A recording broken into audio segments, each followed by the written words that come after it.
Sube a nacer conmigo, hermano. Dame la mano desde la profunda zona de tu dolor diseminado. No volverás del fondo de las rocas. No volverás del tiempo subterráneo. No volverá tu voz endurecida. No volverán tus ojos taladrados. Yo vengo a hablar por vuestra boca muerta, a través de la tierra junto a todos los silenciosos labios derramados. Y desde el fondo habladme toda esta larga noche, como si yo estuviera con vosotros anclado.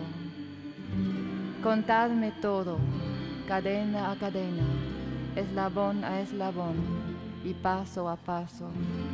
Afilad los cuchillos que guardestéis, ponedlos en mi pecho y en mi mano, como un río de rayos amarillos, como un río de tigres enterrados, y dejadme llorar horas, días, años, edades ciegas, siglos estelares.